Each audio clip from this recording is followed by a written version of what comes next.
Consultant, ingénieur en organisation, Denis Louvel a publié des ouvrages traitant évidemment de ce domaine, mais il a fait un choix différent. Il a changé de mode d'expression en tentant l'aventure du roman. Et quoi de mieux en cette période estivale qu'un roman. Bonjour Denis Louvel. Bonjour.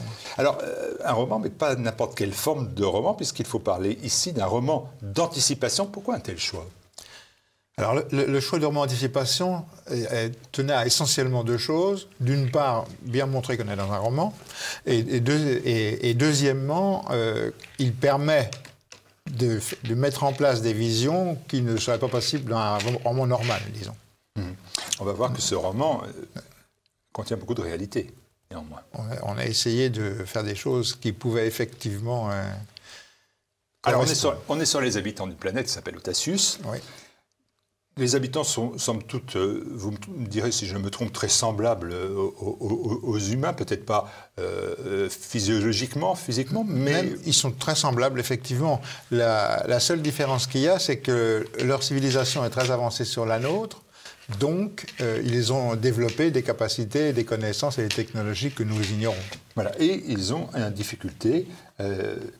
qui les amène à décider de rejoindre la planète Terre, c'est qu'ils subissent un phénomène de réchauffement climatique qui les amène à devoir s'exiler vers la Terre. C'est des réfugiés climatiques en quelque sorte. D'une certaine façon, puisque leur planète va s'écraser sur leur soleil à eux. Donc, effectivement, il faut absolument qu'ils partent. Face à ça...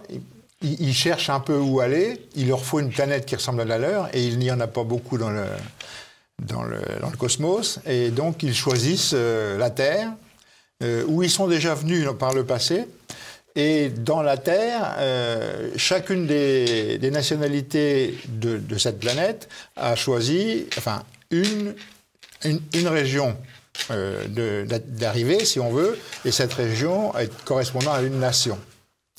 Et dans leur cas, ils ont choisi la Franerie, qui est habitée par les Franais, et ils envoient d'emblée une mission pour aller découvrir un peu comment ça se passe en Franerie, dont ils avaient la connaissance d'un passé plutôt formidable.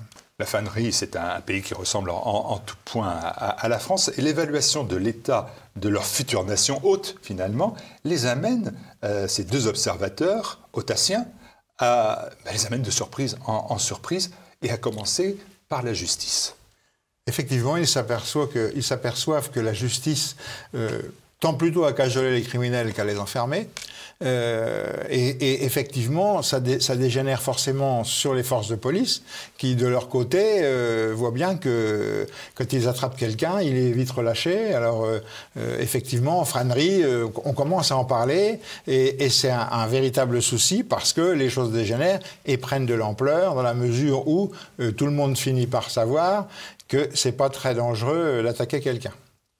Et le fonctionnement de la justice, ils l'observent et ils se disent que si elle cajole les criminels, c'est absolument incompréhensible pour eux, observateurs.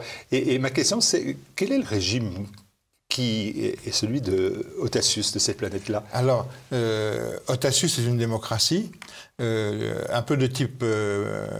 chaque nation est organisée un peu du type de l'Angleterre, sans roi, mais avec les élus au suffrage uninominal à un tour.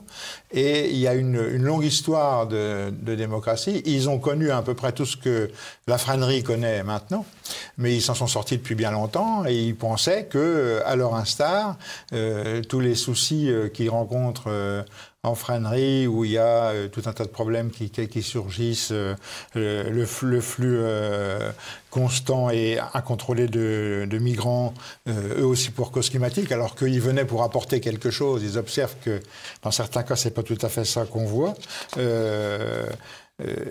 Les élèves qui bousculent les professeurs, et les professeurs, finalement, c'est eux qui sont répréhendés.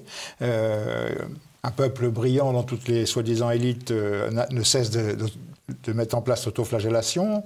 Dans les prisons, des prisonniers qui commandent dans les prisons. Refus général de l'autorité, dirons-nous. Et une place particulière dans les médias où ils sont eux aussi à soutenir des extrémistes. Mais en fait, ce qui les surprend en fait, dans la réalité, et c'est la dénonciation que vous faites de cette société-là, oui, à travers la flânerie, de notre société, c'est le laxisme en matière de sécurité, d'éducation, vous l'avez dit, mais c'est plus largement le refus de l'autorité, c'est-à-dire le fameux laisser-faire, laisser-aller, généralisé.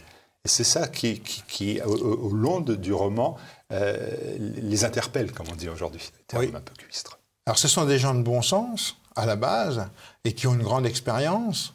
Donc ils sont très surpris de voir que la flânerie, pays qu'ils avaient visité il y a une cinquantaine d'années, par pur besoin culturel, devient maintenant, alors le mot est sorti, peut être dire de coupe-gorge, mais en fait, en flânerie, ce qui les surprend le plus, c'est que c'est le grand n'importe quoi. C'est-à-dire que les décisions, le fonctionnement sont complètement illogiques pour des gens sensés.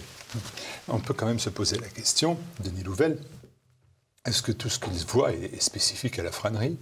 On a le sentiment, c'est la première remarque que je vais vous faire, que c'est en flânerie que tout se passe, mais ailleurs, finalement, il n'y a pas de refus de l'autorité, il n'y a pas de problème d'éducation, de justice, de sécurité. C'est faire vraiment faire en sorte de ne pas voir que ces problèmes-là ne sont pas spécifiques à la France, ne sont pas spécifiques non plus d'ailleurs à l'Europe. Alors, ils sont quand même en grande partie spécifiques à l'Occident, puisque on voit que dans d'autres pays du monde, on n'a pas du tout ces dérives-là, et même dans des pays semblables aux nôtres. Alors, si je prends le Danemark, ça ne se passe pas du tout comme ça, et pourtant, ils font partie de l'Europe, donc ça veut dire qu'on pourrait faire autrement. Et nos observateurs établissent un parcours d'étapes, ils retournent sur leur planète, ils rendent compte et disent c'est un pays qui court à sa ruine. Et le constat est sans appel, il est dans le livre, c'est le pays le plus arriéré d'Europe. Le plus arriéré d'Europe, la France. La flânerie. La flânerie. La France. Je parle d'histoire, c'est la flânerie. Non, oui, dans la flânerie, effectivement, tous les indicateurs qu'on peut avoir montrent que les élèves n'apprennent plus à l'école, enfin, que la sécurité dans la rue n'est pas validée. Enfin, il y a énormément de problèmes en flânerie, effectivement, que n'ont pas les autres, ou si les autres, ils en ont une partie, mais aucun n'a tout. Le plus arriéré d'Europe. Vous pensez franchement que, même si c'est un roman, qu'on peut dire que la flânerie, la France, est le pays le plus arriéré d'Europe? Vous pensez que, que là, on ne se bat pas sur le podium? En tout cas, en flânerie, pour être sur le podium, pardon. C'est assez clair, et il y a beaucoup d'indicateurs qui le disent. Alors, on dit la flânerie, bon alors, on parle de la France, c'est pas en France qu'on verrait des immeubles rasés parce qu'on ne peut pas y faire régner l'ordre, c'est pas en France qu'on verrait dans certains quartiers qu'il faudrait montrer patte blanche pour y rentrer, c'est pas en France qu'il y a une pression énorme sur tout le monde. C'est pas en France qu'un gamin qui travaille bien à l'école est empêché d'aller vers la voie professionnelle qu'il a choisie. C'est pas en France qu'un média de service public traiterait différemment les gens, entre guillemets, de droite gentille et les gens d'extrême gauche. Ce n'est pas en France que des privilégiés, gavés d'idéologie, veulent faire la révolution. Mais ma question, elle reste toujours la même, Denis Louvel.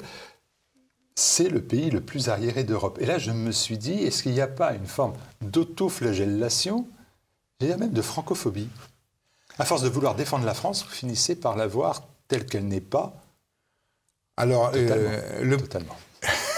Le problème du jugement reste toujours à évaluer. Simplement, alors moi, je reste dans de l'observation. Je pense que la flânerie est vraiment en très mauvais état, qu'on s'aperçoit que les idées qui dominent aujourd'hui, c'était celles qui dominaient il y a très longtemps, qui avaient disparu et qui sont ressorties il y a une cinquantaine d'années, brutalement, ou une soixantaine d'années, à l'occasion de manifestations de 67 qui ont eu lieu en flânerie en 67. Et c'est un peu ce corpus idéologique-là qui est à l'œuvre. La police, c'est les bandits, et j'en passe, et des meilleurs. Et elle tue. l'enquête de nos deux observateurs, elle s'appelle Bartok et Toros. Ouais. Bartok et Toros. Elle va se poursuivre pour tenter de remonter à la source de tous ces désordres, ce qu'ils voient, eux, comme étant devenus des désordres. Et qu'est-ce qui ressort de cet approfondissement pour eux? Alors, eux, ils s'aperçoivent de plusieurs choses. Ils s'aperçoivent déjà qu'en frânerie, il y a deux catégories de frânets, qu'eux vont appeler d'un côté les sensés et de l'autre côté les imposteurs.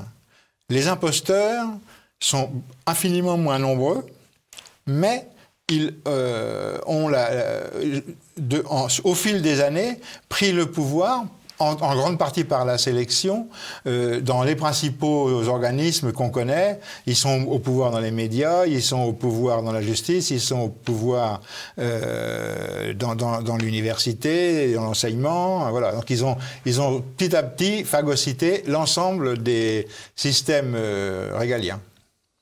Et les censés, c'est le peuple? Alors les censés, c'est la grande majorité des gens, mais qui, eux, ne sont pas organisés comme les imposteurs, qui, eux, se reconnaissent entre eux, et donc, dès qu'il y en a un qui reconnaît quelqu'un qui a une thèse extrême, même si c'est pas les siennes, ils se rangent avec lui, alors que les censés, qui, eux, sont pleins de bonne foi, observent, se posent même des questions par rapport à eux-mêmes, et donc ne sont pas trop en état de se révolter, surtout que dès que les censés commencent à soulever un souci, et on les met bas comme terre et on les traite de fascistes. Enfin, en frânerie, deux et deux, c'est signe qu'on est un peu fasciste quand même. On les traite comme des gilets jaunes, presque. On peut le dire comme ça, oui. Est-ce que les imposteurs et les censés, c'est l'opposition dans votre esprit entre des élites qu'il faut combattre et le peuple, ou plus généralement la différence entre le pays réel et le pays légal? Alors, effectivement, c'est-à-dire qu'il se trouve que les imposteurs appartiennent de près ou de loin à une forme d'élite autoproclamée, et donc qu'ils s'arrogent effectivement les pouvoirs qu'ils ont donc tout doucement réussi à obtenir. Donc effectivement, ce qui reste en face, c'est les classes moyennes et le peuple, puisque et une certaine partie des élites cependant, mais l'essentiel est dans les favorisés du système. Donc vous considérez que la notion pays légal, pays réel est plus valable que ce que je venais de vous dire, élite, peuple? On peut le dire comme ça, mais la notion élite-peuple reste aussi une manière d'aborder le problème. L'issue, sans anticiper sur la fin du roman cette fois-ci, l'issue, c'est quoi? Est-ce que c'est de renverser les imposteurs? Vaste sujet. Alors effectivement, alors là on quitte notre roman puisque je laisse au lecteur le soin de découvrir la suite et de ce que vont bien pouvoir faire les Autassiens par rapport à cette situation. Ce qu'on peut dire d'une manière générale, c'est que dans cette situation-là, il est hautement probable que tôt ou tard, effectivement, les imposteurs seront renversés, et on voit bien que dans tous les cas où il y a eu des imposteurs, ça s'est très mal fini pour les imposteurs. Est-ce que c'est possible d'avoir un retour, c'est vous qui utilisez ce terme dans l'ouvrage, un âge d'or? Est-ce que c'est envisageable d'un retour à l'âge d'or? Si tant est d'ailleurs qu'il ait existé, il faudrait le situer pour la France, la frânerie, quel a été son âge d'or pour vous? Alors pour moi, certains vont répondre la Renaissance, etc., etc. Pour vous, à quel moment on peut parler d'âge d'or? Alors moi, je l'ai vécu particulièrement dans ma jeunesse, dans les fameuses 30 Glorieuses, où tout fonctionnait bien, où la France ne prenait que 30% du PIB, et d'un PIB qui était beaucoup plus faible qu'aujourd'hui. Enfin, pour moi, l'âge d'or que moi j'ai connu, c'est celui-là. Avec tout qui marchait bien, avec une autorité qui fonctionnait. Qui était l'issue d'une Seconde Guerre mondiale absolument affreuse et qui annonçait mai 68. Oui. En fait, les périodes de bien-être sont toujours que des parenthèses. Il y a eu cette parenthèse, et comme on a répondu à un problème qui nous arrivait par les plus mauvaises solutions possibles, donc forcément, ça a commencé à se dégrader. Mais si vous voulez, peut-être qu'on n'est encore que dans une parenthèse. C'est pour ça que je dis que l'impossible n'est pas inéluctable, et tout est possible. Et moi, je me souviens d'un livre qui s'appelait Les signes noirs, qui était écrit par un philosophe indien, et qui disait que jusqu'à ce que l'Angleterre, en gros, il peut toujours arriver quelque chose d'incroyable, et jusqu'à ce que l'Angleterre envahisse l'Australie, et s'installe en Australie, la colonise, tout le monde pensait que les signes étaient blancs. Et puis depuis ce jour-là, on s'est aperçu qu'il y avait aussi des signes noirs, donc des signes imprévus, imprévisibles. Et je note d'ailleurs que Winston Churchill, pendant toute sa carrière, a élevé chez lui des signes noirs. Est-ce qu'il est donc possible que cet âge d'or que vous situez clairement, et c'est votre choix, est envisageable? Vous entendez déjà, on vous dit, mais oui, c'était la fameuse histoire, toujours c'était mieux avant. C'était pas mieux avant. Ouais. C'était différent. Donc, est-ce que ce retour à l'âge d'or, il est envisageable? Cet âge d'or que... Alors, cet âge d'or, s'il advenait, serait d'une nature complètement différente de tout ce qu'on a déjà vu, ne fût-ce que par les énormes changements technologiques qu'on a vécus. Mais cela dit, il faut voir que la sensation, entre guillemets, d'âge d'or, l'époque où on se sent bien dans son pays, c'est pas forcément quand on a abouti.